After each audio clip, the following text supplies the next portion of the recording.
Hi guys, welcome to my YouTube channel.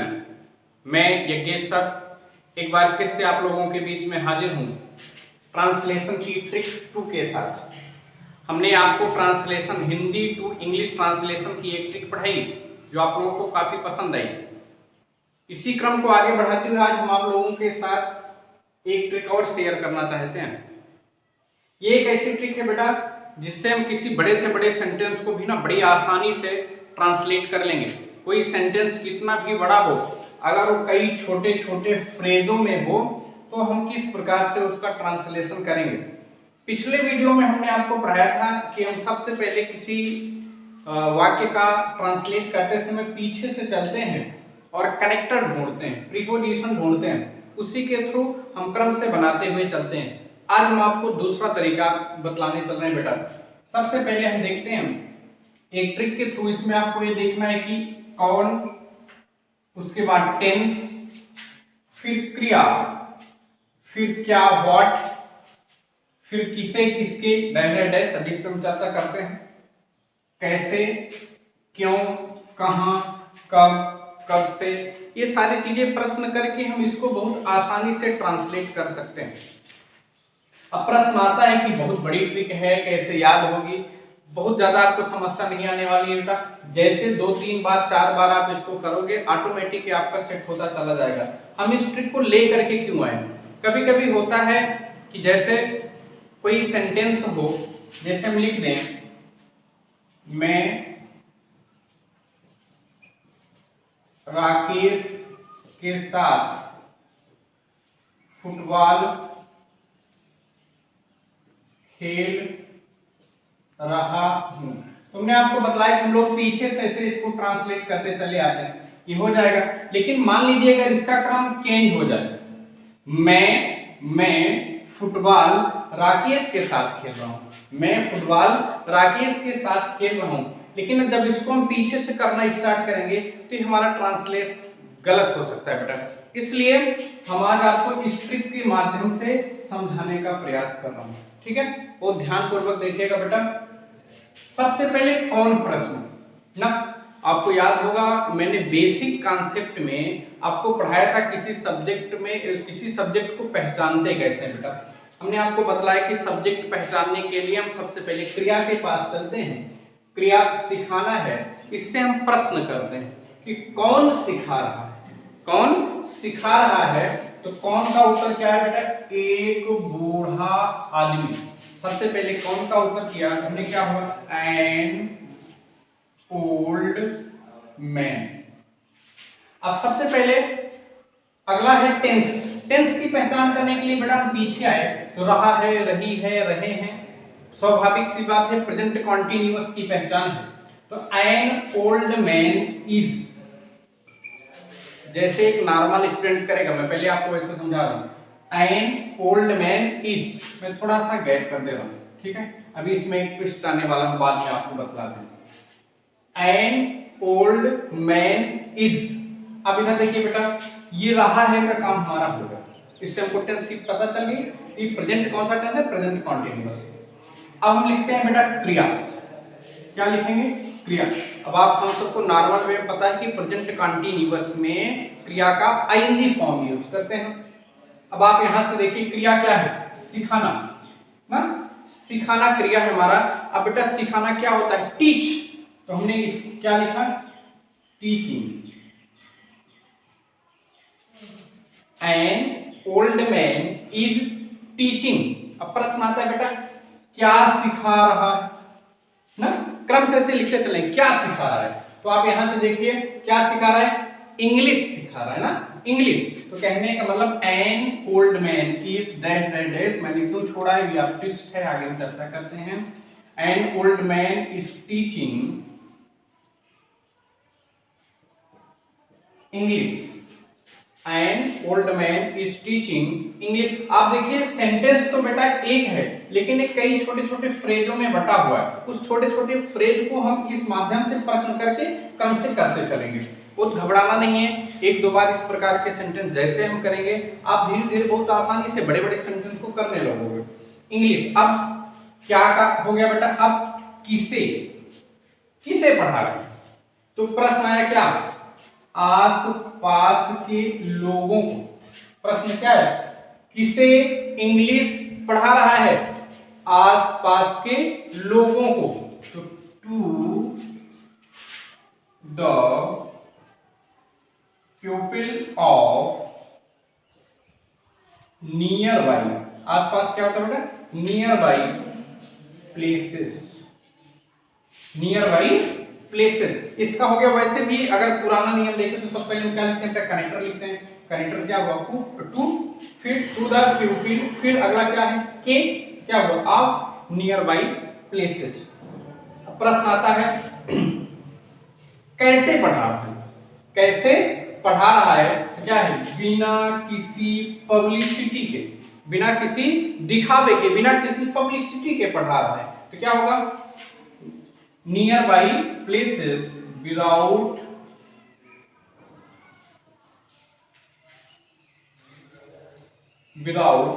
Any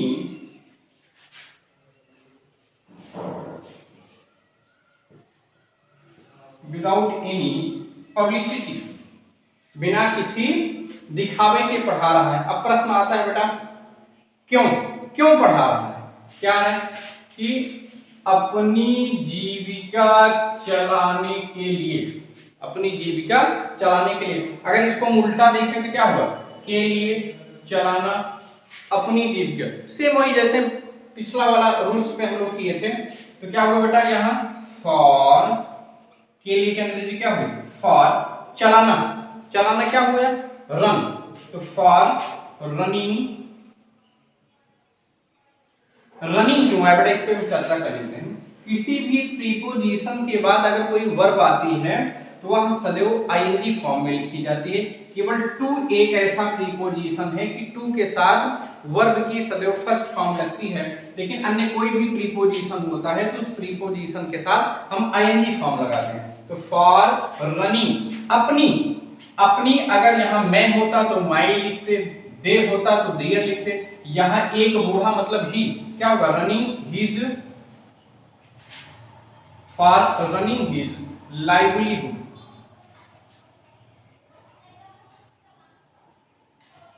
for running his livelihood. यहाँ एक तरीका और बेटा, एक तरीके से और हम लिख सकते हैं कि without any publicity for his living, direct लिख सकते हैं, तो लिखने की जरूरत नहीं, फॉर हिज लिविंग भी लिख सकते हैं। अब प्रश्न हो गया क्यों पढ़ा रहा है। अब प्रश्न आता है कहां पढ़ा रहा है, चलते हैं देखते हैं। आप यहां देखिए बेटा, के अंदर दुकान, छोटी सी दुकान के अंदर एक सेंटर में प्रयागराज की। अब यहां से देखिए तो प्रयागराज के कैप्री ट्रेड सेंटर में एक छोटी सी दुकान के अंदर, ये तीन फ्रेज है, एक छोटी सी दुकान के अंदर, फिर कैप्री ट्रेड सेंटर में, फिर प्रयागराज। मैं आपको थोड़ा सा बतला दूं प्रीपोजिशन के बारे में कि जो स्थान छोटा होता है उसके लिए हम एट का प्रयोग करते हैं और जो स्थान बड़ा होता है उसके लिए हम इन लगाते हैं। लेकिन इसमें देखिए तीन प्लेस है, प्रयागराज, कैप्री ट्रेड सेंटर, एक छोटी सी दुकान के अंदर। लेकिन यहां देखिए अंदर शब्द नहीं, के अंदर है। अगर में होता तो हम इन लिखते, एट लिखते, लेकिन ए है, सॉरी के अंदर है तो हम उल्टा जब इसका। और एक चीज मैं आपको बतला दूं कि जब स्थान छोटे हो ना तो सबसे पहले हम जो प्रेफरेंस देते हैं छोटे स्थान को देते हैं, छोटे स्थान को हम पहले लिखते हैं। तो क्या हुआ, इनसाइड, इनसाइड मतलब हो गया बेटा के अंदर, इनसाइड एक छोटी सी दुकान, inside a small shop, inside a small shop. अब है कैप्री ट्रेड सेंटर, ये प्रयागराज से छोटा है, प्रयागराज के अंदर है, तो क्या हम लिखेंगे, small shop at Capri trade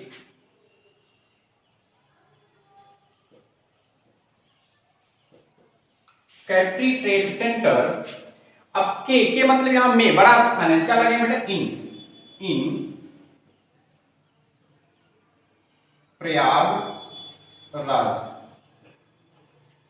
in Prayagraj. अब प्रश्न हो गया बेटा कहां, हो गया कब, अब यहाँ देखिए दो शब्द है, कब और कब से। तो प्रश्न करिए इसमें कब पढ़ा रहा है, कब का बेटा कोई उत्तर नहीं मिल रहा है। आप प्रश्न कर सकते हैं 20 सालों से मिल रहा नहीं, अगर इसमें होता कि 20 सालों से 4 से 6 बजे, 8 से 10 बजे, ऐसा कुछ समय दिया होता तो कब का उत्तर मिल जाता। कब का उत्तर नहीं मिल रहा है बेटा, कब से। तो कब से पढ़ा रहा है, पिछले 20 सालों से। तो Prayagraj sorry at Capri Trade centre in Prayagraj for last 20 years, पिछले 20 सालों से क्या हुआ, फॉर लास्ट 20 ईयर। अब आप देखिए मैंने एक चीज यहां छोड़ा था इज, जो कि एक नॉर्मल सा बच्चा इज ही लिखता है। हम इस पे ट्विस्ट पे थोड़ा सा चर्चा कर लेते हैं। वाक्य के अंत में क्या लिखा है, रहा है, रही है, रहे। सीधा सा फंडा है, जब रहा है, रही है, रहे लिखा दिमाग में आ जाता है कि प्रेजेंट कंटीन्यूअस है। लेकिन आप देखिए बेटा यहाँ पर जो रहा है, रही है, रहे तो ठीक है, लेकिन इसके साथ में टाइम भी जुड़ा हुआ है 20 सालों से। और जब रहा, रही, रहे के साथ टाइम आ जाता है तो हमारा हो जाता है प्रेजेंट परफेक्ट कंटीन्यूअस। और प्रेजेंट परफेक्ट कंटीन्यूअस में क्या सहायक क्रिया क्या लगती है, सिंगुलर के साथ लगती है बेटा हैज बीन। तो क्या हुआ, an old man has been teaching English to the people of nearby places without any publicity for running his livelihood inside a small shop at Capri Trade Center in Prayagraj for last 20 years। तो ये बेटा एक ऐसी trick है जिससे बड़ा सा बड़ा कोई सेंटेंस होगा, उसके जो छोटे छोटे फ्रेज हैं इस प्रकार से हम क्रम से उसको लिख सकते हैं। कभी कभी दिमाग में आता है ना कि हम कौन सा वाक्य, कौन सा फ्रेज पहले लिखें, कौन सा फ्रेज बाद में लिखें, कंफ्यूजन हो जाता है। तो इस माध्यम से, इस ट्रिक के द्वारा हम इसको बड़ी आसानी से लिख सकते हैं। बेटा घबराने की कोई जरूरत नहीं। हो सकता है कुछ लोगों का बेसिक टेंस देखो बड़ा कमजोर हो, इसलिए समस्या इसमें आ रही होगी, लेकिन घबराने की कोई जरूरत नहीं। जैसे धीरे धीरे हम 2 3 4 और अभी तो आपके पास ट्रिक नंबर 2 है ट्रांसलेशन की। आप ट्रिक फर्स्ट जरूर देखिएगा, वो भी आपको काफी पसंद आएगी। ट्रिक 2 आप इसको देखिएगा, आगे चल के हम आपके लिए क्रम से ऐसे और छोटे छोटे ट्रिक लाते रहेंगे जिससे आप किसी भी वाक्य का, किसी भी सेंटेंस का बहुत आसानी से ट्रांसलेट कर सकते हैं। अगर आप हमारे नए व्यूअर हैं तो सब्सक्राइब करना ना भूलें, और यदि आप पहले से हैं तो बेटा अगर आपको पसंद आ रहा है वीडियो, मेरे वीडियो आपको अच्छे लग रहे हैं तो प्लीज लाइक करिएगा, शेयर करिएगा। Thank you. फिर से मिलते हैं एक नई ट्रिक के साथ।